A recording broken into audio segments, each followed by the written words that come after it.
As you look at the faces, you begin to wonder what was on the minds of these men, women, and even children.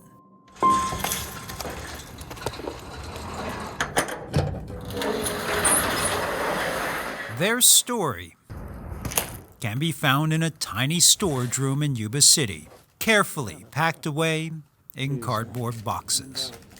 The big reveal. Where even today, David Reed, These handsome young men. one of the caretakers of the photos, still wonders what the faces are trying to tell him. Yeah, you'd love to sit down and talk with these folks about their experiences. Many or most were American citizens, adding to the tragedy of what happened. But who are they? And where did they come from? Terry Bush, who is an amateur behind the lens, knows the answer to those questions. Where inside his Los Altos home, he showed me boxes of old rolls of film that date back 80 years ago. He really specialized in women and children. He really had a knack. And a card catalog identifying Might be pronounced Goichi Katayama, every single person, Mrs. Kawamoto, Japanese registration. giving names to those black and white faces. I feel like I'm a keeper of long-time ancient history in some ways. The keeper of history, the keeper of his father's story, CLYDE Bush, who in 1942 owned a tiny photography studio in the town of Marysville. The story was an older Japanese guy came to his studio, which was in the basement of his parents' house. CLYDE snapped his photo and told him to come back in a few days. He had no idea what would happen next. My dad's mom, early in the morning, came up and knocked on his door and yelled at him, "You need to get down here right now." Well, there's a line of Japanese from the back door at your studio out to the front street. Okay, he rushed down and started taking pictures. It went on for like 2 or 3 weeks. All of these Japanese were coming to his little tiny studio. He'd only started it a couple years earlier. Toward the end, he asked one of the other Japanese gentlemen, "Well, why is everyone coming to my studio?" He said, "Well, no one else would either take our pictures, treat us decent, but you did all of those things. You were friendly, you were nice." He realized that, okay, maybe I did something good by just being me. Through the lens of his camera, CLYDE Bush offering a simple act of kindness at a time when local Japanese Americans would need every bit of empathy. In 1941, with the bombing of Pearl Harbor by Imperial Japan, the U.S. entered World War II. President Roosevelt signed Executive Order 9066, ordering 120,000 Japanese Americans living on the West Coast into internment camps, including the families in these photos. Again, it's assumed they were for ID. Since there were so many in the same time frame, it's assumed that it was related to some requirement to have identification as part of the internment camp experience. Sue Senger-Moyers is the unofficial historian of Yuba County. It took a while for us to stretch these out. I mean, you've seen how crinkled those are. And 14 years ago, it was CLYDE Bush's wife, Myrtle, who gave her the original rolls of film. And Sue immediately realized she had stumbled onto something important. I worried that I would be able to do justice to it. I'm just one small person that came upon this treasure trove of history, and I wanted to get it to the right place. That's when she reached out to David Reed, executive director of Yuba Sutter Arts in Marysville, where 5 years ago, together, they brought the photos to life. Seeing them all en masse like that was quite an experience. Putting 100 of them on display. We worked for weeks curating the collection, getting the enlargements created, and then hanging them on the wall of our gallery in Marysville, and it's overwhelming. I mean, I still get emotional just thinking about it, and seeing those faces and the uncertainty and everything else that they must have experienced. And the photos literally grew into something much bigger.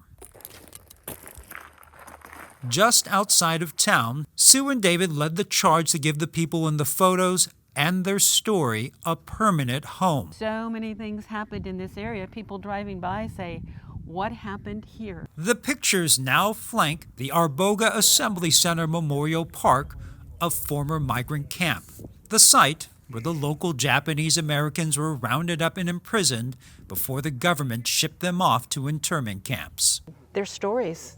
I just think every person here has a story about what they went through, what they lived through, and I try to put myself in that position. What would I have done if that happened to me and my children and my home and my belongings? Discrimination is certainly still with us today on many, many levels.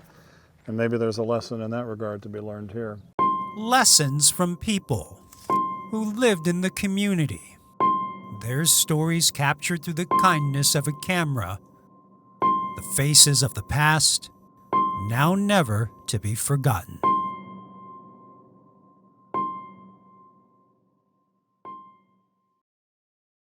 I love, this is kind of, it's a game, it's a puzzle.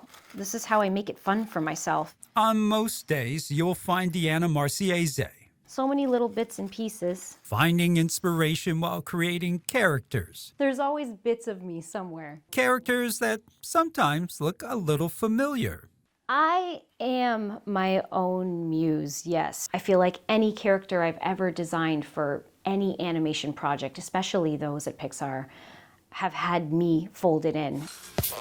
And it was in 2012 when she began working at Pixar, creating Ducky and Bunny on Toy Story 4, designing some of the new superheroes for Incredibles 2, and her favorite feature project, the 2021 film Luca.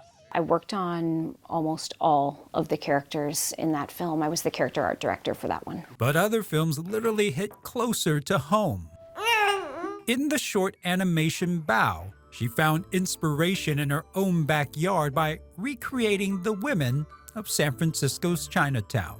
Which for me was an absolute delight because Chinatown is one of my favorite neighborhoods and I'm there multiple times a week, every week. And her sketchbook came in handy Sometimes you'll see the same character over and over again. when she got her assignment for the 2015 film Inside Out, I am such a huge fan of your work. based in San Francisco. Her task, to design the city's background characters, something she says felt all too familiar. That was another assignment where I could really just hit the ground running because I walk the streets every day. So really, I'd collected so much inspiration already. And when she's not taking inspiration from her city, Deanna is giving the inspiration back. Once a month, you'll find her inside the classic North Beach dive bar Specs, hosting her monthly Sip and Sketch, attracting artists like Liz Gerger. And I feel like my creativity has a crush on her creativity. So I really wanted to come and see the kind of people that orbit her.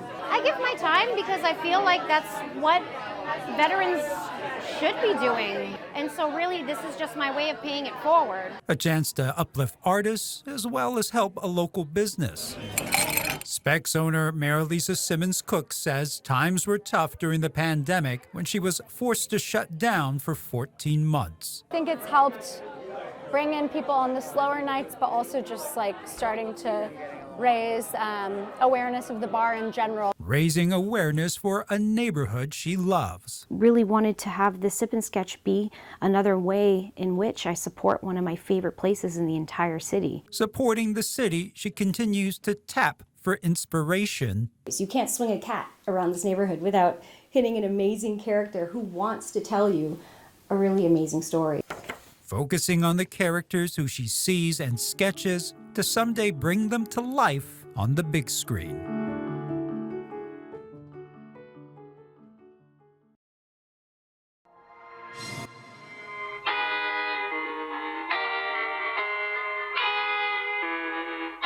Low and slow, a perfect day to roll through the streets. It feels really nice.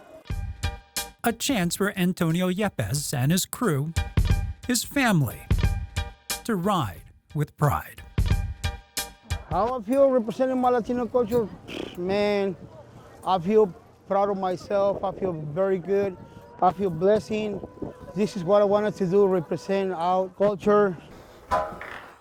Where representation is created down in the basement of his Tenderloin home, sparking inspiration while shaping and smoothing his newest creation. We almost 50%, almost 60% of the work is already done. And when finished, it will become the 12th lowrider bike that Antonio has designed since he began building bicycles 15 years ago. And whatever I have here, I'll bring it here. If you have art to do, well, this is the best. Show up your art, your work. Expressing himself on two wheels in a culture known for their elaborate creations on four. I always have a dream to have like a lowrider car, you know, with those kind of models, but I didn't have enough money to do that, to have a car. But his art has taken him just as far. Look at his latest bike. He simply calls the Joker. So I have this one right here, 2. I have this one, 3, 4. This is 5, 6, and the rest of the Jokers, they're on the wheels, right here. A bicycle he uses as a show bike for display that's winning awards. This one already, 10. We got 10 already with this. 3rd place, 1st place. We have more 1st place than 3rd place. But beyond the awards and accolades, his family is his biggest victory. She's always right? Yes. Most of the time, yes. Especially when fine-tuning the bike that his wife Bertha rides. You know, when he needs help, because this is 2 people work, like you have to hold it. We always help each other. Everyone in our club helps each other with everything, so I love it. I love all this. That love reflected on the bikes themselves. This is my son, my little son, my wife, myself. A family that rides together expressing their Latino culture through their club and crew, where everyone is included. You're the white guy. That's correct. I'm güero. Including Ryan White, who grew up in a Hispanic neighborhood in Southern California in the late 70s. It's the love of the culture that they see in me. I speak Spanish as well. My true love of Latino culture, I think, comes out. So they're not gonna care that I'm white. Bringing people together from different races and cultures. That's how I describe myself with my friends, like a family. All riding together, low and slow.